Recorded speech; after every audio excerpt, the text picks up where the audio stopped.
शादी के 1 डेढ़ महीने बाद ही चालाक सास ने मेरा जेवर चोरी करके अपनी बेटी के घर भिजवा दिया था। जबकि उल्टा इल्जाम मुझ पर ही लगा दिया कि मैं अपनी माँ के घर छोड़कर आई हूँ। मगर मैंने जब पति को सच्चाई बताई कि चोरी तो आपकी माँ ने ही की है, माँ के बारे में ये बात सुनते ही पति ने ये भी नहीं सोचा कि मैं प्रेग्नेंट हूँ और मेरे मुंह पर एक जोरदार थप्पड़ दे मारा। मैं पेट के बल नीचे गिरी तो मेरा बच्चा मर गया। मुझे हॉस्पिटल में एडमिट किया गया तो दिखावे के लिए इस वक्त मेरी नंद मेरी देखभाल करने पहुंच गई। तभी पति ने नंद के हाथों में मेरे कंगन। बहन जी सोच लीजिए, हमारे बेटे को तो और लड़की मिल जाएगी, मगर आपकी बेटी की बारात वापस चली गई तो सारी जिंदगी ऐसे ही आपके घर पर बैठी रह जाएगी। नंदिनी आंटी, मेरी होने वाली सास ने बड़े घमंड से कहा था। तो मेरी माँ ने परेशानी से मेरी तरफ देखा।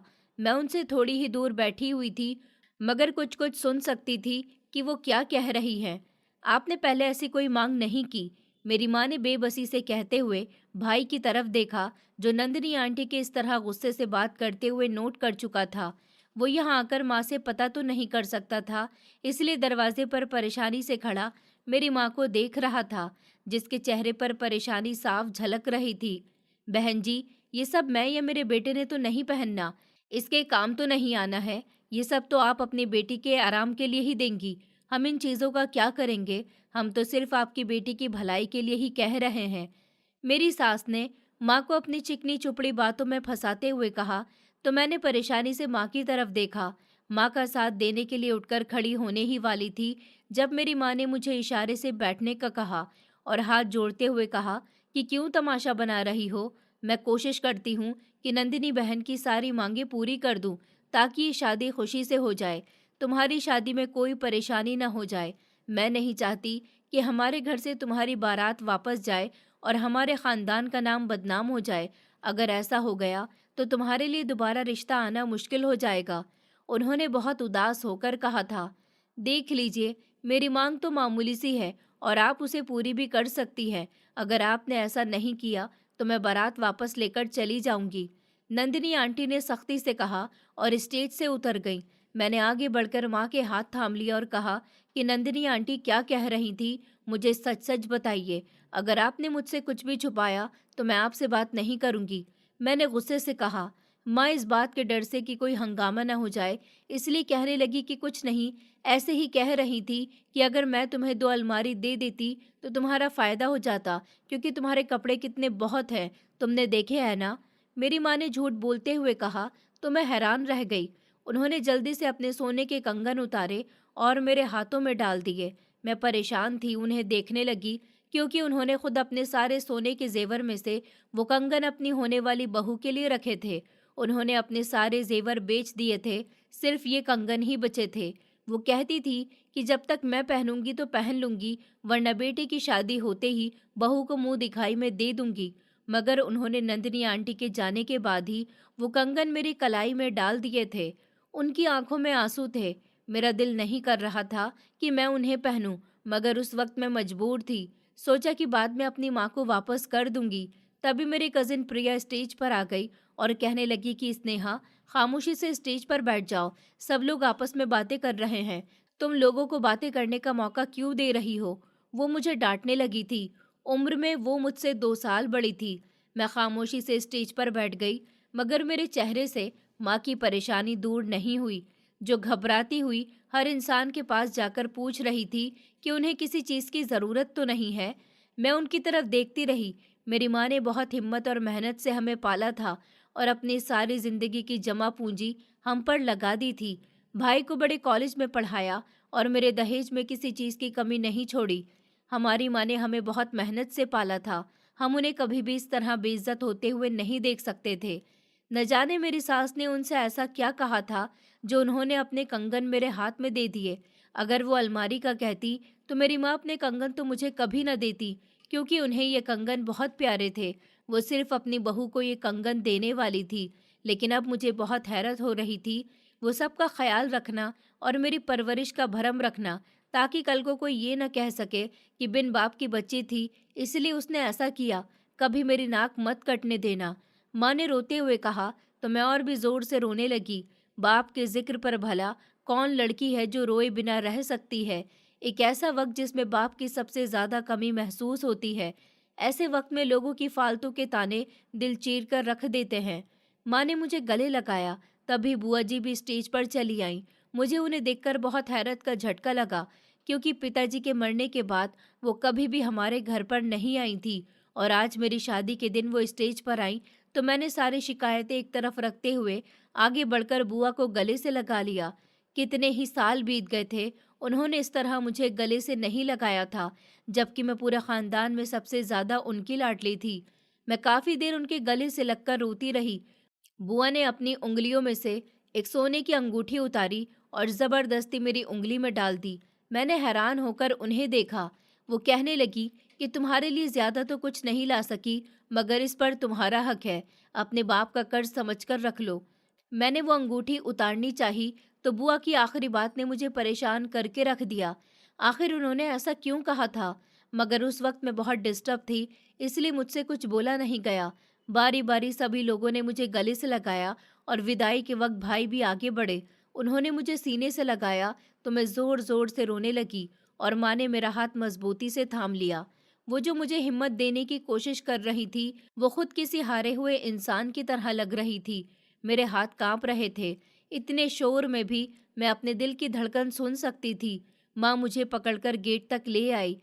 ये रस्म भी बड़ी अजीब है, इंसान को अपने ही घर से बेघर कर देती है। मैंने पीछे मुड़कर अपने घर के आंगन को देखा, जिसमें मेरी हंसी गूंजा करती थी। एक पल को मेरी जिंदगी के 24 साल किसी फिल्म की तरह मेरी आंखों के सामने चलने लगे। कहीं पिताजी मेरे साथ चलते हुए मुझे पहला कदम उठाना सिखा रहे थे, तो कभी वो चारपाई पर बैठे मुस्कुराते हुए मेरे बाल बना रहे थे। कभी मेरी माँ किचन में खड़ी मेरे लिए पराठे बना रही थी, तो कभी मुझे स्कूल भेजने के लिए तैयार कर रही थी और मैं रोते हुए उन्हें मना कर रही थी। कभी मेरा भाई मेरे साथ आंगन में लुका छुपी खेलता था, तो कभी वो मुझे लड़ाई में मारता था। मैंने रोते हुए पीछे देखा तो भाई ने मेरा हाथ पकड़ लिया और आगे ले जाने लगा। माँ डांटने लगी कि इस तरह पीछे मुड़कर नहीं देखते, ये अच्छा नहीं समझा जाता। मैंने उनकी बात को नजरअंदाज कर दिया। सास आगे बढ़ी और फौरन मेरा हाथ थाम लिया। हम लोग गाड़ी में बैठ गए। मेरा दम घुट रहा था, रोने की वजह से सांस भूल चुकी थी। सास ने जल्दी से मुझे पानी पकड़ाया तो मेरे पति ने गाड़ी की खिड़कियां खोल दी। मुझे थोड़ा आराम मिला तो सांस मेरी ठीक हुई। गाड़ी में लाइट ऑन हुई तो सास की नज़रें महसूस करते हुए मैंने आंखें उठाकर देखा तो वो मुझे देखने के बजाय मेरे कंगन को देख रही थी। तब मुझे समझ आ गई कि शायद वो माँ से इन्हीं की मांग कर रही थी कि उन्होंने दहेज से मुझे थोड़ा जेवर दिया है। मैं दिल से बहुत उदास थी। पति से इस बात की उम्मीद नहीं थी कि वो भी दहेज की मांग करेगा। आखिरकार हम लोग घर पहुंचे तो घर में अजीब सा सन्नाटा था। मुझे हैरानी हुई, पीछे जो उनके रिश्तेदार बसों में आ रहे थे, न जाने वो कहाँ गए। मुझे लगा कि वो पीछे आ रहे होंगे, मगर घर में कोई लाइट ऑन नहीं थी। तभी मेरी सास कहने लगी कि सभी लोग अपने अपने घर चले गए हैं, अब रिसेप्शन में ही आएंगे और तुम जल्दी से अंदर चलो। और वो अपनी बेटी को डांटते हुए कहने लगी कि जल्दी गेट खोलो और भाभी का वेलकम करो। मेरी नंद जल्दी से ताला खोलते हुए घर के अंदर आई और बड़ा गेट खोल दिया। हम लोग अंदर आए तो वो कार वाला कहने लगा कि साहब रुको, मुझे मेरे पैसे दे दो, मुझे ज़रूरत है। वो आदमी बोला तो मैंने परेशान होकर अपनी सास को देखा तो वो बिना शर्मिंदा हुए कहने लगी, ये गाड़ी किराए की है, हमारी अपनी थोड़ी थी, अब वो किराया देना है। तुम्हारे पास कुछ पैसे हैं, गिफ्ट के तौर पर मिले तो होंगे, वही पैसे दे दो। जब उन्होंने ये बात कही तो मैंने अपने खाली पर्स को देखा, जिसमें माँ ने ऐसे ही 2,000 रुपये डाल दिए थे कि क्या पता ज़रूरत आ जाए। मैंने ना के इशारे में सर हिलाया, मगर सास ने आगे बढ़कर वो बैग छीन लिया और उसमें पड़े हुए पैसे उठाकर उस ड्राइवर को दे दिए। वो खामोशी से चला गया। मेरी आंखें भीगने लगीं, परेशानी से सर फटने लगा कि ये किन लोगों से वास्ता पड़ गया। अभी मैं उदास मुस्कुराहट लिए बाहर देख रही थी, जब नंद ने मेरे सामने लॉन में लगे हुए पौधों से कुछ फूल तोड़े और मेरे ऊपर फेंकते हुए कहने लगी, आइए भाभी, आपका इस घर में स्वागत है। उसकी ये कहने पर मैं मुस्कुराई। पति मेरा हाथ पकड़कर अंदर ले जाने के बजाय खुद ही अकेले चले गए थे। मेरी सास ने भी मुझे पकड़ने की जरूरत नहीं समझी। इतने भारी लहंगे में मैं चल भी नहीं पा रही थी। बड़ी मुश्किलों से अंदर आई तो देखा वो सब लोग आराम से सोफे पर नींद की हालत में पड़ चुके थे। मुझे बैठने की जगह नहीं मिल रही थी। किसी ने ये भी नहीं कहा कि नई बहू है, उसे बैठने को जगह दे दो। सभी को अपनी पड़ी थी। अजीब स्वार्थी लोग थे। उनका पहला इम्प्रेशन मुझ पर बहुत बुरा पड़ा। यहाँ तो कोई जगह नहीं बैठने की। तुम ऐसा करो, जब तक हम सब लोग कपड़े बदल कर आते हैं, तुम सबके लिए अच्छी सी कड़क चाय बना लो। बहुत दिल चाह रहा है, थकावट बहुत हो रही है, हम सब बहुत थक चुके हैं। इधर किचन है, इधर जाओ और सारा सामान तुम्हें वहीं मिल जाएगा। मेरी नंद ये बोली और कमरे की तरफ बढ़ गई। मैं हैरान हो रही थी कि वो मुझे काम बताकर गई है। अभी मुझे इस घर में आए हुए 5 मिनट भी नहीं हुए थे और उन्होंने इस घर की जिम्मेदारियां मेरे मासूम कंधों पर डाल दी थी। अभी तो मुझे बिल्कुल भी इस बात की उम्मीद नहीं थी कि ये लोग मेरे साथ ऐसा करेंगे, मगर इन लोगों ने जो किया वो मेरी सोच से बिल्कुल उल्टा था। मैं परेशानी से किचन में आई। जब से शादी हुई थी, ये परेशानी तो जैसे हथेली की लकीरों में लिख दी गई थी। मैं घबराती हुई किचन में आई। कुछ समझ ही नहीं आ रहा था कि कौन सी चीज़ कहाँ रखी हुई है। मैंने दूध ढूंढा तो पत्ती नहीं मिल रही थी। काफ़ी देर दूध उबलता रहा, तब कहीं जाकर मुझे पत्ती और चीनी मिली। मैंने अच्छी सी चाय बनाई और सबका इंतज़ार करने लगी। थकावट के मारे मेरी हालत ख़राब हो रही थी और यहाँ मुझे चाय बनाने को बोल दिया गया था। पति को मेरे हक में बोलना चाहिए था, मगर वो तो ऐसे ज़बान बंद करके बैठे थे जैसे वो कुछ सुन ही नहीं रहे हों। बुरा तो लग रहा था, मगर मैंने कोशिश की कि सबसे खुशी से पेश आऊं, किसी को मेरी कोई बात बुरी ना लग जाए। लेकिन मुझे सबसे ज़्यादा दुख इसी बात का था कि मेरे पति ने भी मेरी साइड नहीं ली। उन्हें मेरी साइड लेनी चाहिए थी। उन्हें कुछ कहना चाहिए था कि नई दुल्हन है, अभी से ही उससे काम क्यों करवा रहे हो, मगर ऐसा कुछ नहीं हुआ। बहू, यहाँ खड़ी क्या कर रही हो? सबके कमरों में जाओ और उन्हें चाय देकर आओ। जल्दी जाओ, शाबाश। सास ने मुझे थपकी दी और ये कहकर वो चली गईं। मैं यकीन नहीं कर पा रही थी, मगर ससुराल में पहला रवैया अपना बुरा नहीं देना चाहती थी, इसीलिए सबके कमरों में चाय देकर आई। अपने कमरे में आई तो पति बिस्तर पर लेटे हुए थे। मैंने आवाज़ दी, मगर उन्होंने सुना नहीं। तभी मेरी सास बिना खटखटाए कमरे में आ गई। वो बहुत उलझन में दिखाई दे रही थी। रोहित, उठो, रात के 12 बजने से पहले पहले ये कीमती झोला वापस करके आओ, कहीं दाग वाग न लग जाए, ये ना हो कि वो पैसे बढ़ा दे। जल्दी करो।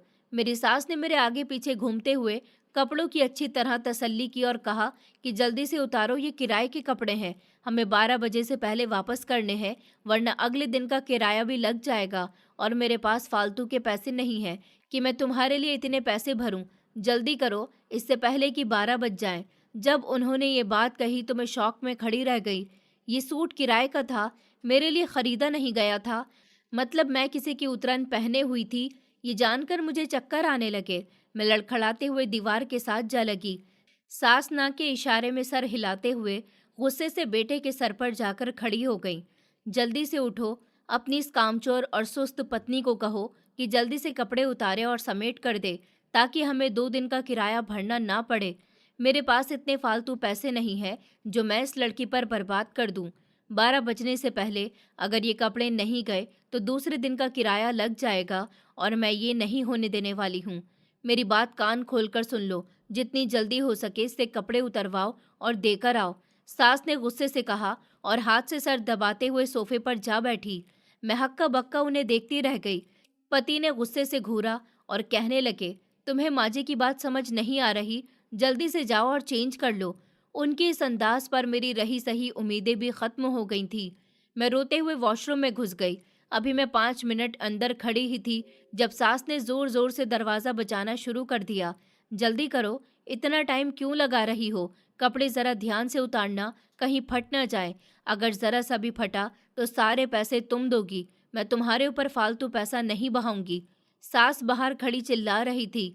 मैं रोते हुए धुंधले होते मंजर के साथ कपड़े बदलकर बाहर आई। सास ने जल्दी से वो सूट उलट पुलट कर देखा और फौरन उसे डब्बे में पैक करते हुए पति को भेज दिया कि जाओ वापस करके आओ। उन लोगों ने ऐसा दिखाया था कि वो अच्छे खाते पीते घराने से हैं, अपनी गाड़ी है और इतना महंगा ड्रेस देखकर तो मैं भी शॉक्ड में थी। मगर अब सच्चाई खुली थी कि वो सच में मेरे लिए खरीदा नहीं गया था, बल्कि किसी की उतरन थी। रात को पति आए तो मैं नाराजगी से करवट बदलकर सो गई। कहने लगे, क्या बात है, तुम नाराज लग रही हो, कुछ हुआ है क्या? वो तो ऐसे बर्ताव कर रहे थे जैसे मुझे जानते ही नहीं है और इस बात से अनजान हो कि आज क्या हुआ है। आप लोग मेरे लिए एक सूट तक नहीं खरीद सकते थे और किराए पर ले लिया। और वो गाड़ी, वो आपकी अपनी नहीं थी, बल्कि किराए की थी। हर चीज़ किराए की ही है। ये घर तो आपका अपना है ना? मैंने थोड़ा गुस्से से कहा, तो मेरे पति गुस्से से उठ बैठे। मैं तुमसे ज़्यादा ऊंची आवाज़ में बात कर सकता हूँ। आगे से कोशिश करना कि मुझसे इस लहजे में बात ना करो, वरना मुझसे बुरा कोई नहीं होगा। और वैसे भी वो सूट एक दिन के लिए पहनना था, उसे खरीदा क्यों जाए? सिर्फ एक दिन पहनने के लिए इतने पैसे बर्बाद क्यों किए जाएं? 40-50 हज़ार रुपए ऐसे ही वेस्ट होकर पड़े रहते। तुम औरतें होती ही पागल हो। तुम्हारा दिमाग सर में नहीं, बल्कि घुटनों में होता है। क्या करती इतने महंगे सूट का? सिर्फ एक बार ही तो पहना जाता, उसके बाद तो वो रखा ही रहता है। इसलिए ऐसा सूट लिया था ताकि एक बार पहन के वापस हो सके। उसके जो मुंह में आया वो बड़बड़ाता गया। उस दिन मुझे अंदाजा हो गया कि मुझे इस घर में अपनी जगह बनाने के लिए खुद ही कुछ करना होगा। मेरे पति मेरे साथ देने वाले नहीं हैं। वो कान के कच्चे आदमी थे। सारी रात रोने में गुजर गई। पति के रवैये ने मुझे तोड़कर रख दिया था। वही तो मेरी उम्मीदों की आखिरी किरण थे। उस दिन मुझे एहसास हुआ कि वो लोग न सिर्फ लालची हैं बल्कि झूठे भी हैं। हमारे खानदान में पहली बार किसी लड़की की इस तरह की शादी हुई थी और ये सिला मिला था। सुबह मैंने किसी को महसूस नहीं होने दिया कि मैं खुश नहीं हूँ। पति ने मुंह दिखाई में मुझे एक लॉकेट दिया था, जो सुबह सवेरे तैयार होने के बाद मैंने पहन लिया था। वो ज्यादा भारी तो नहीं था, मगर सोने का लग रहा था और उसमें मौजूद सफेद नग जो किसी हीरे की तरह लग रहे थे। मुझे लगा कि वो खास तौर पर मेरे लिए बनाया गया है। अभी मैं अपनी कजिन को दिखाकर उठी ही थी कि मेरे पति ने मुझे मुंह दिखाई में ये तोहफा दिया है। देखो कितना प्यारा है। तभी नंद दनदनाती हुई मेरे कमरे में आई। तुम्हारा नाटक खत्म हो गया हो तो मुझे मेरी चेन वापस कर दो। ये मेरे पति ने मुझे मुंह दिखाई में दी थी और बहुत महंगी है। तुम्हारे पति ने तो कुछ खरीदा ही नहीं था। मैंने दे दी कि एक रात के लिए उसे दे दो, दोस्तों को दिखा देगी तो फिर वापस कर देना। तुमने तो इसे अपना ही समझ लिया। तुम्हारे पति की नहीं है, ये मेरी है। चलो अब चुपचाप जल्दी से वापस कर दो। नंद ने लंबी सी बातें सुनाई तो मुझे यकीन नहीं आया। मैं चक्कर खाकर गिरते गिरते बची। आखिर इन लोगों ने हमसे कौन कौन से झूठ बोले थे? पति से अभी बात नहीं कर पाई थी। मेरे दिल में बहुत सी शिकायत थी, मगर लोगों को बताकर अपना मजाक नहीं बनवा सकती थी। रिसेप्शन के वक्त जो ड्रेस मेरी सास ने ये कहकर सबको बताया था कि मेरे पति ने खास तौर पर पसंद करके मेरे लिए बनवाया है और पूरे 1 लाख रुपए का है, वो भी किराए का निकला। जो मेरी सास ने ज्वेलरी दी थी वो नकली थी। अब मैं ये जानने की कोशिश में लग गई थी कि ये घर उनका अपना तो है, कहीं किराए का तो नहीं। उन लोगों ने हमें बहुत बड़ा बेवकूफ़ बनाया था। हम लोगों को बिल्कुल भी उम्मीद नहीं थी कि ये लोग ऐसे निकलेंगे। और अगर मेरी माँ को इस सब के बारे में पता चला तो उन्हें कितना बुरा लगेगा। और मेरा भाई, वो तो शायद इनसे बदला लेने के लिए तैयार हो जाएगा। मैंने इस बात को अभिराज ही रखा था। मैंने किसी को कुछ नहीं बताया था। मैं नहीं चाहती थी कि मेरे घर वालों की बेइज्जती हो जाए, क्योंकि अगर खानदान में पता चला कि मैं किस घर में बिहाई गई हूँ तो सब लोग मेरी माँ की बेइज्जती करते। इन लोगों ने हमारे साथ बिल्कुल भी अच्छा नहीं किया था। ये घर किसके नाम है? रात को मैंने अपने पति से सवाल किया तो वो कहने लगे कि ये घर हमारे पिताजी के नाम है और केस चल रहा है, क्योंकि हमारी दोनों बुआ को भी इस घर में हिस्सा चाहिए और उन्होंने अभी तक नहीं दिया। यही वजह है कि वो केस कर चुकी हैं। ये जानकर मुझे और ज़्यादा दुख हुआ। एक नई मुसीबत मेरा इंतज़ार कर रही थी। मैं उन सब बातों को नज़रअंदाज कर भी देती तो ये बात भला भूलने वाली थोड़ी थी कि उन पर केस चल रहा था। बेटी, तुम खुश तो हो? रिसेप्शन के वक्त माँ ने मेरे चेहरे को देखते हुए सवाल किया तो मैं मुस्कुराई और ज़रा सा भी पता नहीं चलने दिया कि मेरे दिल पर क्या बीत रही है। हम बेटियां बड़ी अदाकार होती हैं, दुख अपनी माँ से छुपा लेती हैं, जिससे हर बात शेयर किए बिना सुकून नहीं मिलता। इस वक्त मैंने भी चेहरे से पता नहीं चलने दिया कि मेरी जिंदगी में क्या चल रहा है। माँ ने सारी जिंदगी हम दोनों भाई बहनों की जिंदगियां संवारने में लगा दी थी। अब जब उनके सुख के दिन आए थे तो मैं उन्हें दुख देकर उदास नहीं करना चाहती थी। मैंने माँ के चेहरे की तरफ देखा, जो पिछले 25 साल की कहानी सुना रहा था। वो वक्त से पहले बूढ़ी हो गई थी। सिर्फ 20 साल की उम्र में उनकी शादी अपने से 15 साल बड़े इंसान से करवा दी गई थी, सिर्फ इसलिए कि वो अच्छे खाते पीते घर से थे और मेरे पिताजी को मेरी माँ पसंद आ गई थी।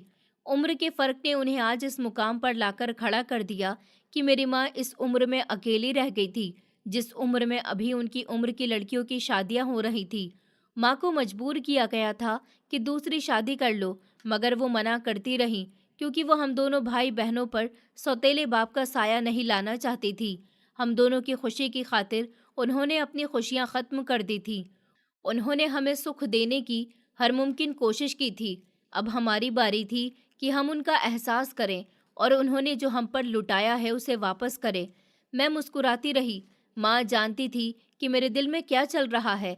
वो बड़े गौर से देख रही थी। मैंने नज़रअंदाज कर दिया और ये दिखाने लगी कि मुझसे ज़्यादा खुश इस शादी से कोई भी नहीं है। मेरे पति अच्छे थे, मगर उन्होंने बहुत सारी बातों के बारे में मुझसे झूठ बोले थे। मैंने तकदीर समझकर अपना लिया था। बहू, तुमसे एक बात पूछनी थी। रिसेप्शन के अगले दिन मैं नाश्ता कर रही थी जब मेरी सास ने मुझसे पूछा। मैं उनकी तरफ ध्यान देने लगी तो वो कहने लगी कि बताओ, तुम्हारा वो घर किसके नाम है। उनकी इस तरह पूछे जाने पर मैंने पति की तरफ देखा कि मैं इस बात का क्या जवाब दूं। वो तो ऐसे बैठे थे जैसे उन्हें कोई मतलब ही नहीं है। तभी मैंने साफ लहजे में बताया कि वो घर मेरी बुआ और मेरे माँ के नाम है। तभी मेरी सास कहने लगी, मतलब इसमें तुम्हारा भी हिस्सा बनता है। उनके अंदाज पर मैंने नाराजगी से पति को देखा तो वो कंधे उचकाकर रह गए। मुझे बहुत गुस्सा आया, मगर मैंने नजरें झुकाए रखी। तभी सास कहने लगी, वैसे सड़क के पास है और अच्छे मोहल्ले में मौजूद है, पक्का 1-2 करोड़ का तो होगा। तुम्हारा तो अच्छा खासा हिस्सा बनता है, घर भी अच्छा है, देखने में भी बढ़िया है। उनके इस लहजे में कहने पर गुस्से से मेरे गाल लाल होने लगे थे। मैंने मुट्ठियां मींच ली, बिना कोई जवाब दिए नजरें खाने पर जमाई रखी। मेरे पति और सास अंदाजा लगाते रहे। मैं गुस्से से उठकर अपने कमरे में आ गई और अपनी माँ को फोन कर दिया। माँ, मुझे सच सच बताइए, उस दिन नंदिनी आंटी आपको क्या कह रही थी? अगर आपने मुझसे झूठ बोला तो मैं हमेशा हमेशा के लिए आपसे सारे रिश्ते खत्म कर लूंगी। आपको मुझे सच बताना ही होगा कि शादी वाले दिन उन्होंने आपसे क्या क्या कहा था, जो आपने मुझे अपने कंगन दे दिए थे। और मैं झूठ नहीं बोलती हूँ, मैं आपसे सच में सारे रिश्ते खत्म कर लूंगी अगर आपने मुझे नहीं बताया तो। मेरी धमकी काम कर गई थी और माँ ने सच बता ही दिया था कि नंदिनी आंटी ने माँ के कंगन देख लिए थे और उन पर उनकी नज़र थी। उन्होंने पहले कार की मांग की थी। जब माँ नहीं दे पाई तो उन्होंने कह दिया कि उसके बदले वो पैसे दे दें। भला मेरी माँ इतने पैसे कहाँ से लाती? इसलिए उन्होंने नंदिनी आंटी के मशवरे पर उन्हें सोने के कंगन उतार कर मेरी कलाइयों में डाल दिए थे, जबकि मेरा उन पर हक नहीं था। वो मेरे भाई के हिस्से के थे। मेरी माँ ने अपने सारे जेवर बेचकर हमारी शादी की थी। मेरे लिए जेवर बनवाए थे, लेकिन सिर्फ ये कंगन अपनी बहू के लिए रखे थे, और वो भी उन्होंने मुझे ही दे दिए थे। अब उनके पास कुछ नहीं बचा था। मुझे बहुत बुरा लग रहा था। अब असली सच्चाई मुझे पता चली थी। मैं समझ गई थी कि यहाँ हर कदम फूंक फूंक कर रखना होगा। मेरी सास मेरी सोच से भी ज्यादा लालची थी। अब मेरे दहेज के सामान में जो मेरे कपड़ों का सूटकेस था, वो खुलने वाला था। मुझे बहुत डर लग रहा था। अच्छा था कि मैं आधे सूट अपनी माँ के घर पर ही रख कर आई थी, खास तौर पर वो जो बहुत महंगे थे। नंद आई और सूटकेस खुलने पर नाराजगी से कहने लगी कि भाभी, तुम्हारा कोई भी सूट इतना अच्छा नहीं है कि मैं रख लूं। उसके कहने की देर थी कि मेरी सास कहने लगी, सूट पसंद नहीं आ रहा तो क्या हुआ, जो चीज पसंद आ रही है वो उठा लो। सास के ऐसे कहने पर मैंने जल्दी से अपने हाथ पीछे किए, क्योंकि मैंने सोने की अंगूठियां पहन रखी थी जिस पर मेरी नंद की नजर थी। मेरी इस हरकत पर नंद मुंह बनाने लगी। भाभी, मैं कौन सा तुमसे खींच रही हूँ जो तुमने ऐसे हाथ पीछे कर लिए? इतनी बुरी भी नहीं हूँ कि मैं आपके हाथ से आपका सामान उतार कर ले जाऊंगी। उसने शिकायत की तो सास ने मुझे गुस्से से घूरा। मैंने परवाह नहीं की और एक सूट उठाकर अपनी नंद को देते हुए कहा, ये मेरी माँ ने तुम्हारे लिए दिया था। अब रखना चाहो तो रख लो, वरना मुझे कोई प्रॉब्लम नहीं है, मैं किसी और को दे दूंगी। मेरे ये कहने पर वो दोनों आपस में बातें करने लगी थी। सास मुझे डांटने लगी। इस वक्त पति कमरे में आए। क्या हो रहा है? सब ठीक तो है? शायद वो कुछ बातें सुन चुके थे। तभी मेरी सास कहने लगी कि सूटकेस खोलने पर तुम्हारी पत्नी इतना भी नहीं कर पाई कि मेरी बेटी के लिए कोई अच्छा सा सूट खरीद लेती। देखो तो कैसा बूढ़ी औरतों वाला रंग पसंद किया है। सास मेरे पति से मेरी शिकायत करने लगी थी। मैंने एक नज़र पति पर डाली, बिना उनकी बात सुने किचन में आ गई। चाय बनाई, पानी का गिलास उठाया और पति को पेश किया। वो गुस्से में थे, काफी देर डांटते रहे, मगर मैंने उनकी परवाह नहीं की। वो कहने लगे कि एक ही तो बहन थी मेरी, तुमसे इतना भी नहीं हुआ कि उसके लिए अच्छा सा सूट ले आती। वो सब कुछ तो नहीं लेने वाली थी तुम्हारा, सिर्फ एक सूट की ही तो बात थी। अच्छा सा ले आती तो तुम्हारा क्या चला जाता। अपनी माँ से कहती कि एक ही तो नंद है मेरी। वो बहुत गुस्से से कहने लगे थे। उनकी माँ और बहन उनके सामने बहुत भोली बनती थी, मगर उनकी सच्चाई एक दिन में ही मुझे पता चल गई थी। आगे से तुम माँ से कोई भी बहस नहीं करोगी। वो बड़ी है, जैसे चाहे करे, ये मेरा ऑर्डर है। अगर तुमने इनसे बहस की तो मुझसे बुरा कोई नहीं होगा। मुझे भी बहुत गुस्सा आता है। मैंने अभी तक दिखाया नहीं है, तो इसका मतलब ये नहीं कि मैं कुछ नहीं कर सकता। तो बेहतर होगा आगे से माँ की सारी बातें मानो। वो बोले तो मैं सर झुका गई। उनके सामने ये नहीं बोला कि मैं उनकी माँ के बारे में क्या सोचती हूँ। ऐसा करो, ये जेवर माँ के पास रखवा दो। कमरे में लॉकर नहीं है, ये ना हो कल को कुछ हो जाए तो फिर प्रॉब्लम बन जाएगी। मेरे पति ने अटक अटक कर कहा। मैं जानती थी कि वो अपनी तरफ से नहीं कह रहे, बल्कि अपनी माँ की कही बातें दोहरा रहे हैं। कोई बात नहीं, मैं ये जेवर माँ के पास रखवा दूंगी। वैसे भी मैं ज्यादा पहनने का शौक नहीं रखती, मुझे इतना पसंद नहीं है ये जेवर। मैंने पति को उल्टा जवाब दिया तो वो गुस्से से मुझे घूरने लगे। मुझसे जबान मत चलाओ, मुझे ऐसी औरतें बिल्कुल भी पसंद नहीं है, और मैं कह रहा हूँ कि माँ के पास रखवा दो तो तुम अभी इसी वक्त ये जेवर उठाओ और जाकर उनके पास रखवा दो। अगर तुमने मेरी बात नहीं मानी तो सोच लेना कि तुम्हारा क्या हाल होगा। मेरे पति ने ऑर्डर दिया तो मैंने अलमारी खोली, उसके लॉकर में जेवर रखे और चाबी पति के सामने अपने बेड पर नीचे रखी। कोई बात नहीं, कमरे में लॉकर नहीं है तो क्या, अलमारी में तो है। आप फिक्र मत करिए, ऐसा कुछ नहीं होगा। चोरियां और डकैतियां वहां होती हैं जहां अपने साथ मिले हुए हों। किसी भी बाहर वाले की इतनी हिम्मत नहीं होती कि बिना घर के हालात जाने अंदर जाकर सारा सामान लूट ले। कोई यहाँ चोरी नहीं करेगा। ये सिर्फ हमारा कमरा है, यहाँ किसी को आने की इजाज़त नहीं है, तो आप इतनी फिक्र ना करें। मैंने गुस्से से कहा तो पति खामोशी से चाय पीने लगे, फिर उठकर चले गए। मैंने सुकून का सांस लिया कि पति से ज़्यादा बहस नहीं की, क्योंकि अगर मैं उन्हें जवाब देती तो वो उसे बदतमीजी समझते, उल्टा मुझे डांट देते, यहाँ तक कि मेरी परवरिश पर भी सवाल उठाते। मैं घर के सारे काम करती थी। शादीशुदा नंद 1 महीने से हमारे घर में रह रही थी। उसके बच्चों की ख्वाहिशें पूरी करते करते मैं थक चुकी थी। उनकी वजह से सारा दिन मुझे किचन में गुजारना पड़ता था।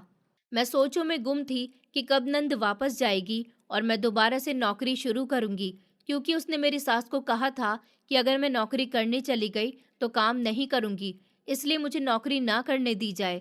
मुझे नंद पर बहुत गुस्सा आया था, मगर मैं खुद नौकरी से थकी हुई थी, मगर पता नहीं चलने देती थी। अगर बता देती तो मेरी नंद उल्टा काम करने की कोशिश करती ताकि मुझे तंग कर सके।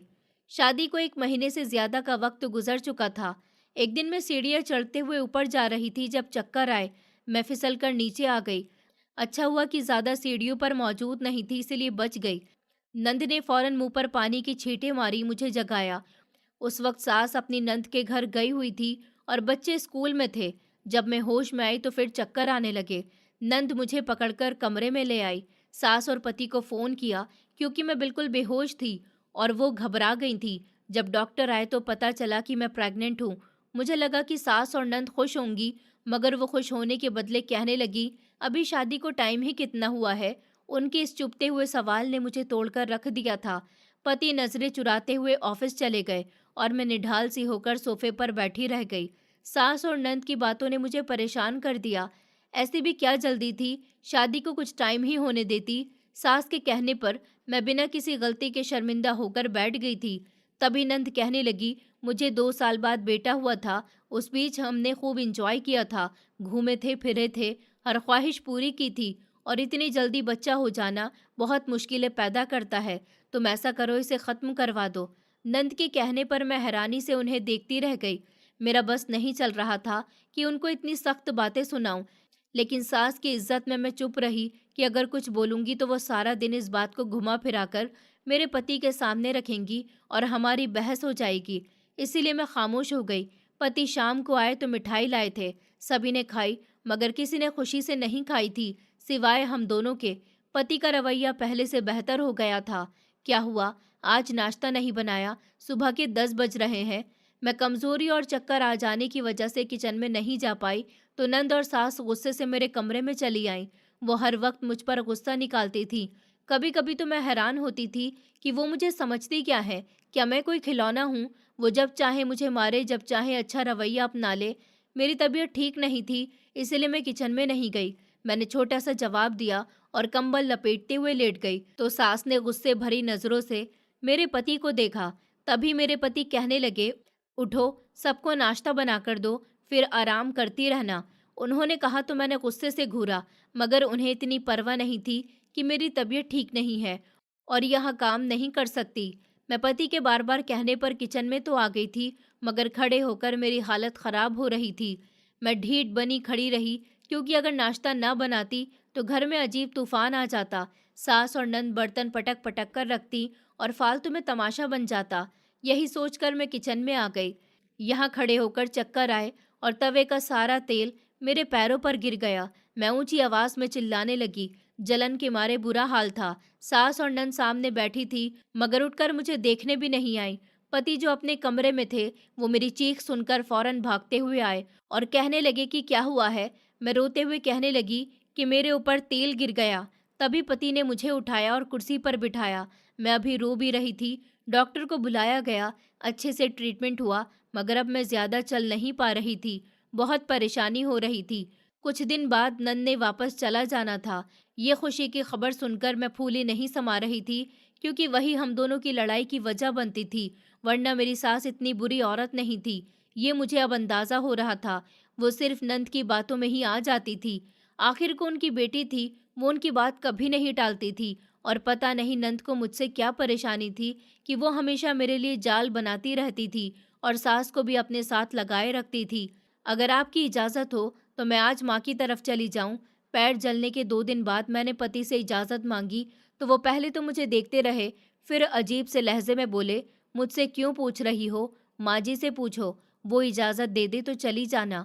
उनकी इस अजीब से रवैये पर हैरान होते हुए मैं सास के कमरे में चली गई। मैंने उनका दरवाज़ा खटखटाया तो बहुत देर बाद अंदर से आवाज़ आई कि अंदर आ जाओ। वो मुझे देखकर थोड़ी हैरान हुई। आंटी, दरअसल माँ की तबीयत ठीक नहीं है, आज घर वापस जाना चाहती हूँ। मैंने कहा तो सास ने एक नज़र मुझे देखा। कितने दिनों के लिए जा रही हो? उनके इस सवाल पर मैं सुकून में हो गई। अच्छा है, जाने तो दे रही हैं। जी, सिर्फ 1 दिन के लिए जा रही हूँ, मैंने कहा। तो सास कहने लगी, सब ठीक है, 2-3 दिन के लिए चली जाओ, आराम से माँ की देखभाल करो। बेटियों का और क्या फ़ायदा? माँ इसी दिन के लिए तो बेटियों को पैदा करती है कि कल को वो उनका सहारा बन जाए। उनकी देखभाल करो और आराम से आ जाना, कोई जल्दी नहीं है। जब तुम्हारी माँ की तबीयत ठीक हो जाए तो आ जाना, हमारी तरफ से कोई मना नहीं करेगा। पहली बार सास के मुंह से ऐसी बातें सुनकर मैं हैरान रह गई थी। उनकी बातों और कानों पर यकीन नहीं आ रहा था कि मैं ये क्या सुन रही हूँ। और ये कहने वाली कोई और नहीं, मेरी सास है। मैं अभी तक मुंह खोले खड़ी थी जब मेरी सास ने आगे बढ़कर मेरा मुंह बंद किया और कहने लगी कि जाओ, 2 दिन रहो या 3 दिन, तुम्हारी मर्जी है, मगर जैसे ही मेरी बेटी घर वापस जाए फौरन आ जाना। मुझसे ये घर के काम नहीं होते। अपनी माँ का ध्यान रखो, जाकर उनकी देखभाल करो, अपने घर का ध्यान रखो। बस एक बात ध्यान रखना, मेरी बेटी के जाने से पहले आ जाना, क्योंकि मैं अपने घर के काम नहीं कर सकती। तुम देखती तो हो कि मैं कितनी बूढ़ी हो चुकी हूँ, मुझसे ये काम वाम नहीं होते। वो इतने प्यार भरे लहजे में बोल रही थी कि पहले तो मुझे यकीन ही नहीं आया। फिर खुश होते हुए मैं अपने कमरे में आ गई। पति ने मुझे इतना खुश देखा तो समझ गए कि परमिशन मिल गई है। जब से शादी हुई थी, पहली बार मैं रहने जा रही थी। अच्छा, ये कुछ पैसे हैं, ये आंटी को दे देना। मेरे पति ने 10,000 रुपये मुझे देते हुए कहा तो मुझे हैरत हुई कि वो मेरी माँ को पैसे क्यों दे रहे हैं। ये पैसे किस चीज़ के हैं? मैंने सवाल किया तो वो जवाब दिए बिना मोबाइल में बिजी हो गए। मैंने दोबारा सवाल किया कि ये पैसे किस चीज़ के हैं, तो पति ने नफरत से देखा। ये तुम्हारे भाई ने भेजे हैं, 20,000 थे, 10,000 की मुझे ज़रूरत थी तो मैंने अपने पास रख लिए, जैसे ही आएंगे तो दे दूंगा। पति की बात सुनकर मुझे परेशानी हुई, क्योंकि घर के खर्च 10,000 में चलाना कोई आसान काम नहीं था। मैं उनसे कहना चाहती थी, मगर कह नहीं पाई। अलमारी में से मैंने शादी वाले पैसे उठाने चाहे तो हैरत का बहुत बड़ा झटका लगा। वहाँ पैसे नहीं थे। रोहित, आपने यहाँ से पैसे उठाए हैं? मैं परेशान सी होकर आई तो मेरे पति कहने लगे कि हाँ, माँ ने मांगे थे तो मैंने उठाकर दे दिए। तुम्हें क्यों ज़रूरत है? वैसे आज तुम्हें कैसे ख्याल आ गया? माँ को ज़रूरत थी तो मैंने उन्हें दे दिए। वो मेरा सवाल उलटकर मुझ पर गुस्सा करते हुए बोले तो मैं ना के इशारे में सर हिलाती रही। वो मेरी शादी के गिफ्ट के पैसे थे और मेरे थे, आपने कैसे अपनी माँ को दे दिए? मैंने गुस्से से कहा तो मेरे पति नाराज़गी से मुझे देखने लगे। तो क्या हुआ, घर के पैसे थे, घर के कामों में लगे हैं, इतना ओवर रिएक्ट क्यों कर रही हो? जाओ अपना काम करो और आगे से मुझसे इस लहजे में बात मत करना, वरना मुझसे बुरा कोई नहीं होगा। क्या तुम्हारे लिए वो पैसे इतने ज़रूरी थे कि तुम मुझसे ज़बान चला रही हो? सिर्फ कुछ पैसे ही तो थे। वो बदतमीज़ी से बोले और अपने काम में बिज़ी हो गए। मुझे समझ नहीं आ रही थी कि मैं माँ को क्या जवाब दूंगी। पिछले महीने जो सैलरी मिली थी, मैंने उसमें से 10,000 उठाए और माँ को पूरे 20,000 करके दिए। मैं अपना बैग लेकर घर से निकलने लगी तो नंद मुझे देखने लगी और एक चालाक मुस्कुराहट से मुस्कुराई। मुझे उसकी मुस्कुराहट अजीब लगी, लेकिन मैंने नज़रअंदाज कर दिया। उसने कहा कि भाभी जल्दी आ जाना, ऐसा ना हो कि घर में कोई परेशानी हो जाए, और वैसे भी माँ को किसी काम करने की आदत नहीं है, इसलिए मेरे जाने से पहले पहले वापस आ जाना ताकि उन्हें कोई परेशानी ना हो। मुझे उसके लहजे में कुछ अजीब सा लगा था, लेकिन मैंने ज़्यादा ध्यान नहीं दिया। जी, मैं जल्दी आ जाऊंगी, आप फिक्र मत करिए। आपके जाने से पहले मैं यहाँ वापस आ जाऊंगी। वो मुझे देखकर मुस्कुराई और मैं वहाँ से निकलती चली गई। मैंने माँ को वो पैसे दिए तो माँ खुश हो गई और अपने दामाद को अच्छा अच्छा कहने लगी। मैंने अभी तक उनके काले कारनामों के बारे में माँ को कुछ नहीं बताया था। वैसे स्नेहा, तुम्हारी बारात और रिसेप्शन के कपड़े बहुत खूबसूरत थे। तुम्हारी सास ने बताया होगा कि कहाँ से लिए थे। मेरी कजिन प्रिया खुश होते हुए पूछने लगी तो मेरे चेहरे पर खामोशी छा गई, क्योंकि आज तक मुझसे उन कपड़ों के बारे में किसी ने नहीं पूछा था। वैसे दीदी, जो आपने रिसेप्शन की सुबह में सूट पहना था, वो आप मुझे एक दिन के लिए दे सकती हैं? हमारी पार्टी है, मैं पहनकर जाना चाहती हूँ। जब मेरी कजिन श्रेया ने कहा तो मैं खामोश हो गई। समझ नहीं पा रही थी कि उसे क्या जवाब दूं, क्योंकि वो सूट तो किराए के थे। सिर्फ शादी और रिसेप्शन वाले ही नहीं, बल्कि उनके घर के आए हुए जितने भी सूट थे, वो सब मेरी सास ने किराए पर लिए थे। सिर्फ लोगों को दिखाने के लिए उन्होंने किराया भरा था। जैसे ही फंक्शन हुए, वो वापस करके आ गई थी। मुझे तो सुकून और ढंग से पहनने भी नहीं दिए थे। दरअसल बात यह है कि वो सूट ड्राई क्लीन के लिए गए हुए हैं, अभी तक वापस नहीं आए। जब आएंगे तो तुम्हारे जीजू से बात करूंगी, वो तुम्हारे घर पहुंचा देंगे। पार्टी कब है? मैंने सवाल किया तो श्रेया उदास होकर कहने लगी कि पार्टी तो कल है। अच्छा ठीक है, तो मैं अपना कोई सूट पहन लूंगी, लेकिन आपके सारे सूट बहुत खूबसूरत थे। मैं बता नहीं सकती, हर कोई आपके सूटों की तारीफ कर रहा था। वो बार बार तारीफें करते हुए बोली तो मैं मुंह बनाकर रह गई, क्योंकि मुझे बार बार अपनी सास की वो हरकतें याद आ रही थी जो मैं याद नहीं करना चाहती थी। तुम्हारी सास का रवैया तुम्हारे साथ ठीक तो है? अचानक माँ ने सवाल किया तो मैं जो पानी पी रही थी, मुझे फंदा लगा और मैं जोर जोर से खांसने लगी। माँ ने आगे बढ़कर मेरी कमर थपथपाई और कहने लगी, सब ठीक तो है? तुम परेशान लग रही हो। माँ ने पूछा तो मैंने जल्दी से अपनी आंखों से आंसू साफ किए और मुंह धोते हुए बोली, माँ सब बहुत अच्छे हैं। नंद का रवैया थोड़ा अजीब है, मगर उसने भी थोड़े टाइम बाद घर वापस चले जाना है। इसके बाद तो सास और मैं ही घर पर होंगे। मेरी सास बहुत अच्छी है, मेरा बहुत ख्याल रखती है, और पति भी मुझे कभी किसी चीज़ की कमी नहीं होने देते। सब लोग बहुत अच्छे हैं, मुझे किसी से कोई शिकायत नहीं है। रही बात नंद की, तो वो अपने घर की है और कुछ टाइम के बाद चली जाएगी। मैंने कहा तो माँ कहने लगी कि सास के साथ बनाकर रखो, उनका ख्याल रखा करो, जैसे तुम्हारी सगी माँ हो। उन्हें कभी किसी चीज़ की शिकायत मत होने देना। वो तुम्हारी सास है, उन्हें बिल्कुल अपनी माँ मानकर चलना। कभी भी उनके साथ बुरा रवैया मत अपनाना, वरना तुम्हारा पति भी तुमसे नाराज हो जाएगा। माँ का लेक्चर शुरू हो चुका था, जो मुझे एक आंख भी अच्छा नहीं लगता था। वो हर वक्त ससुराल वालों की देखभाल करने के लेक्चर देती रहती थी, जो मुझे बिल्कुल भी पसंद नहीं थे। मैं माँ की बातें सुनती रही, लेकिन मेरा सारा ध्यान खाना बनाने पर था। आज शाम को मेरे पति खाने पर आने वाले थे। माँ ने उस हिसाब से तैयारी की थी। आप किस वक्त आएंगे? माँ और मैं आपका इंतज़ार कर रहे हैं। रात के 9 बजे भूख से निढाल होकर मैंने पति को कॉल की तो वो कहने लगे कि मैं खाना खा चुका हूँ, बस कल जब मैं तुम्हें लेने आऊँगा तो तभी खा लूँगा। आंटी को कहना कि परेशान न हो। पति के दो टूक अंदाज पर मैं हैरान होने के बजाय सुकून में हो गई। माँ को कह दिया कि वो नहीं आ रहे, फालतू में ही हम उनकी वजह से इतनी देर भूखे रहे। मुझे तो गुस्सा आ रहा था, मगर माँ को दामाद की फिक्र सता रही थी। 2 दिन सुकून से गुजरे, लेकिन अजीब सी बेचैनी थी। मुझे लगता था कि मुझे घर वापस चले जाना चाहिए। मैंने अपनी माँ से कहा कि माँ, मुझे अपने घर वापस जाना है। तो वो बोली कि ठीक है बेटा, जैसी तुम्हारी मर्जी, मैं रोहित को आज शाम दावत पर बुला लेती हूँ। मैंने कहा ठीक है। रात को मेरे पति घर आए और खाना वगैरह खाया और मुझे लेकर चले गए। उस दिन मैं घर वापस आई तो कमरा बहुत साफ सुथरा था। मुझे महसूस हुआ जैसे कोई सफाई करता रहा हो। मैंने सोचा कि सास और नंद आती होंगी तो वही सफाई करके गई होंगी। जब सास आई तो मैंने पूछा कि नंद कहाँ है, तो वो कहने लगी कि वो तो 2 दिन पहले ही तुम्हारे जाते ही घर से चली गई थी। उसकी सास की तबीयत खराब थी। ये सुनकर मैंने अफसोस किया और उसकी सास की तबीयत के बारे में पूछा तो मेरी सास ने बताया कि अब वो बेहतर है, उनका बीपी हाई हो गया था। मैं सुकून में थी। रात को जब पति घर वापस आए तो मैंने अलमारी सेट करने का फैसला किया। पति के बहुत से कपड़े जमा हो चुके थे, वो इस्त्री करने थे। मैंने सारे निकाले और बारी बारी इस्त्री करते हुए अलमारी में टांगने लगी। मगर तभी मेरी नज़र अलमारी के उस खाने पर पड़ी जिसमें मेरे कपड़े पड़े रहते थे। वहाँ कपड़े उस हिसाब से नहीं पड़े थे जैसे मैं रख कर गई थी। मैंने सारे कपड़े निकाले और दोबारा सेट करके रखने लगी। लॉकर जल्दबाजी में खुला रह गया था या मेरे पीछे किसी ने खोला था, मैं अंदाज़ा नहीं लगा पा रही थी। जल्दी से लॉकर खोला और जेवर देखने के लिए जैसे ही चाबी घुमाई, मेरे मुंह से चीख निकली क्योंकि वहां जेवर नहीं थे। मैंने पति को बुलाया, वो दौड़कर चले आए। देखा तो जेवर गायब थे। मुझे उस दिन की बात याद आने लगी जब सास ने नंद को कहा था कि वो बहुत जल्दी से उसे सोने के जेवर बनवा कर देने वाली है। उस दिन मुझे यकीन हो गया था कि मेरी सास मेरे जेवर को आगे पीछे करने वाली है। मैं इसलिए तो लॉक लगाकर गई थी। एक चाबी मेरे पास थी और दूसरी मेरे पति के पास। शायद उन्हीं के पास जो चाबी थी, सास ने वही उठाकर जेवर अपने पास रख लिए थे। जेवर कहाँ गए? तुमने यही रखे थे क्या? पति ने परेशान होकर पूछा।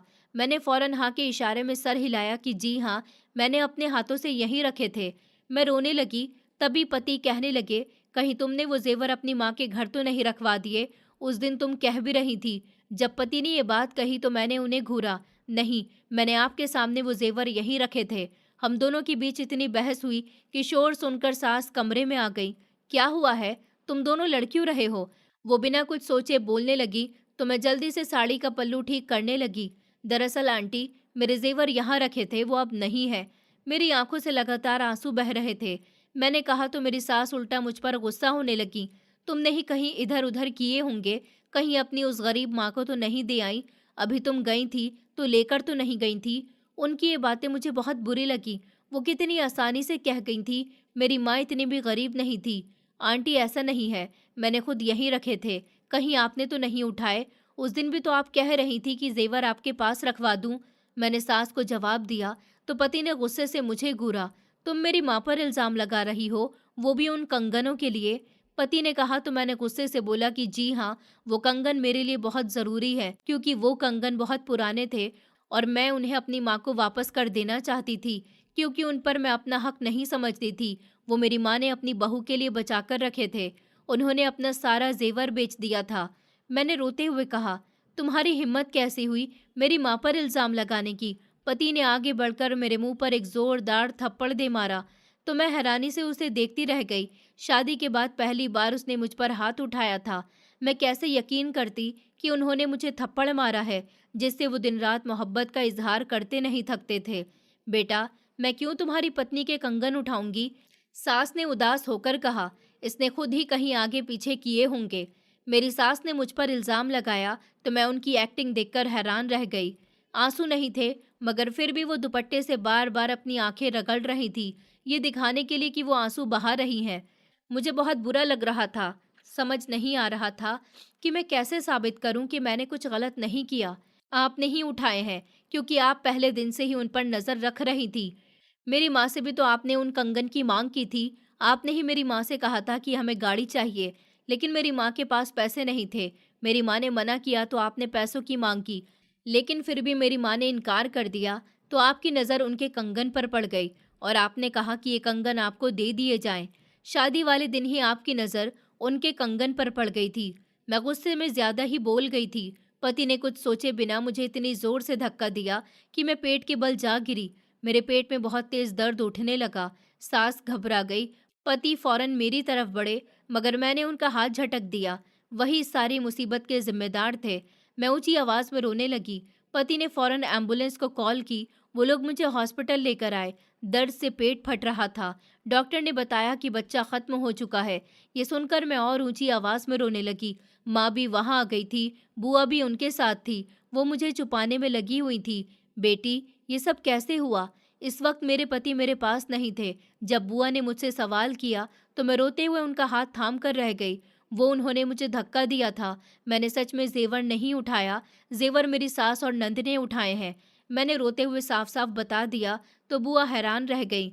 बेटी, सोच कर बताओ, तुमने कहीं और जगह तो नहीं रखे थे? बुआ ने कहा तो मैं सिर्फ ना के इशारे में सर हिलाती रह गई। मैंने अपने इन्हीं हाथों से वो जेवर लॉकर में रखे थे। जब मैं अपने मायके गई थी तो वो जेवर वहीं थे, और लेकिन जब मैं वापस आई तो वो वहां नहीं थे।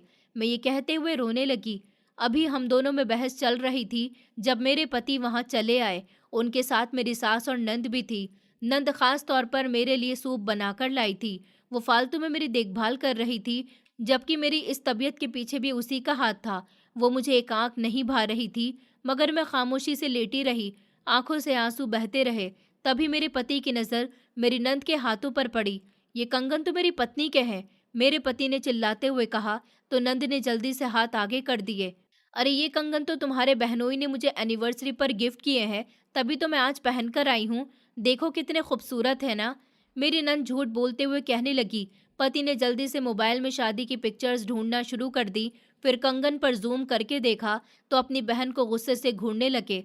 सच सच बताओ, ये कंगन किसके हैं, वरना अभी और इसी वक्त मैं तुम्हारे पति को फोन करके पूछूंगा कि ये कंगन किसके हैं, और अगर उसने ये खरीदे हैं तो रसीद तो उसके पास होगी। पहली बार पति ने मेरा साथ देते हुए कहा था तो मेरी आंखें भीगने लगी थी। तुम मेरी बेटी को चोर कह रहे हो? सास बीच में आई और ऊंची आवाज में चिल्लाने लगी। तो मैंने पति को चुप रहने का इशारा किया, मगर वो सच जानने के लिए मुझसे भी ज्यादा परेशान थे। ठीक है, तुम ऐसे नहीं बताओगी, अभी इसी वक्त मैं तुम्हारे पति को फोन करता हूँ। मेरे पति ने मोबाइल उठाते हुए कहा तो नंद फौरन सामने आई। मेरे पति को कॉल मत करो, मैं सब बताती हूँ। ये कंगन तो मुझे माँ ने दिए थे। वो सारा इल्जाम अपनी माँ पर डालते हुए बोली। मेरी सास कुछ बोली नहीं, बल्कि शर्मिंदा होकर खड़ी हो गई। चाहे मेरी बेटी पहने या बहू, वो एक ही बात है। वो कमजोर सी सफाई देने लगी तो पति गुस्से से उन दोनों को घूरते रहे। अब तक मेरी पत्नी जो कहती आई थी वो सच था, मैं उसे ही गलत कहता रहा, मगर अब मुझे मालूम हुआ कि वो सच्ची और आप लोग झूठे थे। मेरे पति गुस्से में आग की तरह जल रहे थे। वो गुस्से से हॉस्पिटल के उस कमरे से निकलते चले गए। सास रोते हुए नीचे बैठ गई। नंद ने वहां से जाने में ही अपनी भलाई समझी, क्योंकि भाई की नज़र में वो चोर साबित हो चुकी थी। देखो, तुम मुझे माफ़ कर दो। तुम माफ़ कर दोगी तो तुम्हारा पति भी मुझे माफ़ कर देगा। एक मामूली से कंगन ही तो है। वो रोते हुए बोली तो मैंने उन्हें माफ़ कर दिया, जबकि माफ़ करने का दिल नहीं चाह रहा था, क्योंकि उन्होंने मेरी माँ पर चोरी का इल्ज़ाम लगाया था, और वो भी झूठा। अभी वो रो रही थी जब मेरे पति दोबारा आए और जल्दी से कहने लगे कि जल्दी से तैयारी पकड़ लो, हम घर जा रहे हैं। और माँ, इसके लिए मैं आपको सारी ज़िंदगी माफ़ नहीं करूँगा। आप मेरी नज़रों में गिर गई हैं। मेरे पति नफरत से बोले। मेरा हाथ थामा और घर ले आए। अब तक अपनी सारी सैलरी अपनी माँ को वो देते आए थे, मगर अब वो मुझे देने लगे। अगले दिन तबीयत खराब होने की वजह से मैं अपने घर आ गई थी। माँ मेरा ख्याल रख रही थी। मुझे यहाँ आए हुए 2 दिन हुए थे, तो एक दिन बुआ मेरी तबीयत पूछने चली आई थी। मैं खुश होकर उनसे मिली। काफ़ी देर तक वो मुझे हौसला देती रही और मैं उन्हें। उन्होंने मुझे बताया कि हम दोनों जुड़वा भाई बहन थे। मैं लगभग 6 साल की थी जब माँ बाप इस दुनिया से चले गए थे। तब मेरा जुड़वा भाई मेरे बाप की तरह मेरा ध्यान रखता था। बुआ ने अपनी बात शुरू की तो मुझे हैरत हुई। वो अचानक इन बातों के बारे में मुझे क्यों बता रही थी, जबकि हम में से किसी ने भी उनके बारे में उनसे नहीं पूछा था। उसने दिन रात मेहनत की, दो दो जगह काम किया, पढ़ाई पर ध्यान दिया, घर बनाया, मेरी शादी में किसी चीज़ की कमी नहीं छोड़ी। और आखिरी वक्त में मैं मामूली सी बात पर उससे नाराज़ हो गई और उसको आखिरी बार देख भी नहीं सकी। जब उन्होंने ये कहा तो मैं हैरान होकर उनकी तरफ देखने लगी। बुआ, आप हमसे नाराज़ क्यों थी? आखिर पिताजी ने ऐसा क्या किया था कि आपने कभी सीधे मुंह ना माँ से बात की और ना ही मेरे पिताजी से? मेरे सवाल पर बुआ की आंखों से आंसू बहने लगे। दरअसल मेरी सास चाहती थी कि मेरी नंद की शादी मेरे भाई से हो जाए और वो घर जमाई बन जाए, मगर मेरा भाई किसी भी तरह इस चीज़ के लिए राजी नहीं हो रहा था। वो मेरी नंद से शादी तो कर लेता, मगर घर जमाई बनना वो किसी भी तौर पर नहीं अपना पा रहा था। मैंने उससे ज़बरदस्ती की और कहा कि अगर उसने मेरा कहना नहीं माना तो मैं सारी ज़िंदगी के लिए उससे सारे रिश्ते तोड़ दूंगी। उसने कहा, जैसी मेरी मर्जी। मैं गुस्सा हो गई और कई सालों तक उसने मुझसे कोई बात नहीं की। उसने अपनी पसंद से शादी कर ली। तुम्हारी माँ मुझे एक आंख भी नहीं भाती थी। जब बुआ ने हंसते हुए अपनी बात कही तो हम भी हंस दिए। इस घर पर मैं हक नहीं रखती हूँ। मैं ये घर तुम्हारे नाम कर रही हूँ, इस पर तुम लोगों का हक है। मेरे भाई ने तो मुझे इस घर का हिस्सा दे दिया था। जब उन्होंने इस रात से पर्दा उठाया तो हम सब हैरान रह गए। मतलब कि ये घर अब बुआ के नाम नहीं था। हम नहीं जानते थे कि पिताजी ने तो बहुत पहले ही बुआ को उनका हिस्सा दे दिया था, और वैसे भी इस जायदाद में उनका हिस्सा नहीं बनता था, क्योंकि ये मेरे पिताजी ने अपने पैसों से बनाया था, ना कि उन्हें ये विरासत में मिला था। ये मेरी नंद के रिश्ते से पहले की बात है। जब मेरे पति को कैंसर हुआ तो मेरे भाई ने उनके इलाज के लिए अपनी जमा पूंजी लगा दी। वो मेरे पति के इलाज के लिए लोगों से पैसे उधार लेने पर भी राजी हो गया था। मैं फिर भी उसका एहसान नहीं उतार सकी। वो बहुत अच्छा था, मगर मैं कभी उसके लिए अच्छी बहन साबित नहीं हुई। बुआ रोते हुए बोली। घर के डॉक्यूमेंट मेरे हाथ में थमा दिए और वहां से उठकर चली गईं। हमने बुआ को बहुत रोका, मगर उन्होंने हमारी एक बात नहीं सुनी। पिताजी ने बुआ के कहने पर ही ये घर उनके नाम किया था, क्योंकि हमारे दादा का खानदानी घर वो बेचकर अपने कारोबार में लगा चुके थे। उसमें तो बुआ का हिस्सा बनता था, मगर उन्होंने भाई को माफ कर दिया था ताकि वो अपने पैरों पर खड़ा हो सके। ये एक मामूली सी बात थी, मगर मैं सारी जिंदगी डरती रही कि न जाने बुआ उन्हें इस घर से निकाल न दे। कुछ दिन अपने घर में रहने के बाद मैं ससुराल वापस आ गई थी। जैसे ही मैं घर आई तो सास ने मेरे पैर पकड़ लिए कि मुझे माफ कर दो। मैंने हमेशा तुम्हारा बुरा चाहा। मैंने तुम्हारे पति को तुम्हारे खिलाफ भड़काया और वो जो रकम लाकर देता था उसे अपनी बेटी के हवाले कर दिया। आज वही बेटी मेरा साथ देने को तैयार नहीं है, जिसके लिए मैंने अच्छाई और बुराई में भी फर्क नहीं किया। उसने ही मुझे ये सारे मशवरे दिए और मुझे तुमसे दूर कर दिया। वो कहती थी कि अगर मैंने तुम्हें ढील दी तो तुम मेरे बेटे को मुझसे दूर कर दोगी। मेरा बेटा मेरे पास रहे, इसके लिए ही मैंने ये सब किया था। मुझे माफ कर दो। मैं और अपने बेटे की नाराजगी बर्दाश्त नहीं कर सकती। उससे कहो कि वो मुझे माफ कर दे। प्लीज बेटा, तुम ही हो जो मुझे उससे माफी दिलवा सकती हो। मैं जानती हूँ मुझसे बहुत बड़ी गलती हुई। मैं आगे से ऐसा कभी नहीं करूँगी, ना ही अपनी बेटी की बातों में आऊँगी। मैं तुम्हें अपनी बेटी की तरह समझूंगी। मैं तुम्हारे साथ कभी कुछ बुरा नहीं करूँगी। प्लीज़ अपने पति से कहो कि वो एक बार मुझे माफ़ कर दे। वो बार बार एक ही बात दोहरा रही थी। बात एक ही थी, मगर अपने शब्द बदल रही थी। मैंने उन्हें बाजू से पकड़ा और सोफे पर बिठा दिया। आप मेरे लिए बहुत इज्जत रखती हैं। मैं आज ही रोहित से बात करती हूँ। आपकी गलती इतनी बड़ी नहीं थी कि आपको ऐसी सज़ा दी जाए। मेरे पति घर वापस आए तो मैंने उन्हें कह दिया कि अपनी माँ जी को माफ़ कर दीजिए। पहले तो वो मान नहीं रहे थे, कह रहे थे कि माँ ने सारी जिंदगी मेरी बहन का अच्छाई और बुराई में साथ दिया। यही वजह है कि उसके ससुराल वाले उससे दूर हो चुके हैं। और अब तुम भी ये कभी नहीं सुधरेंगे। हमेशा दूसरों की जिंदगी में आग लगाती रहेंगी, जैसे उन्होंने तुम्हारी जिंदगी बर्बाद करने की कोशिश की। पति गुस्से में थे। मैंने उन्हें समझाया और सास के कमरे में ले आई। दोनों माँ बेटे एक दूसरे से कई साल पुरानी शिकायत करते रहे, फिर एक दूसरे को माफ कर दिया। सास ने मुझे थैंक यू कहा। हाँ, उन्होंने मुझे बेटी नहीं समझा था, मगर मैंने तो उन्हें अपनी माँ का दर्जा दिया था। और छोटी मोटी गलतियों को नज़रअंदाज कर देना चाहिए। रिश्ते कीमती होते हैं। लोगों के मर जाने के बाद पता चलता है कि उनकी अहमियत क्या थी। इसलिए वक्त रहते ऐसे फैसले करने चाहिए कि बाद में पछताना न पड़े। आज मेरी सास और मैं एक बहुत ही खुशी भरी जिंदगी गुजार रहे हैं। नंद ने हम दोनों में फूट डलवाने की बहुत कोशिश की, मगर नाकाम रही। मैंने अपनी सास के साथ अच्छा सलूक किया तो बदले में मेरी माँ को भी मेरी जैसी बहू मिली, जो उनका माँ की तरह ख्याल रखती है। अब सब लोग अपनी ज़िंदगी में बहुत खुश हैं। ऊपर वाला सबको बुरी नज़र से बचाए रखे। दोस्तों, उम्मीद करती हूँ आपको हमारी कहानी पसंद आई होगी। कहानी पसंद आई है तो वीडियो को लाइक करें, चैनल पर नए हैं तो चैनल को सब्सक्राइब करें और हाँ, नोटिफिकेशन बेल को ज़रूर दबाएं ताकि अगली अपडेट सबसे पहले आपको मिले।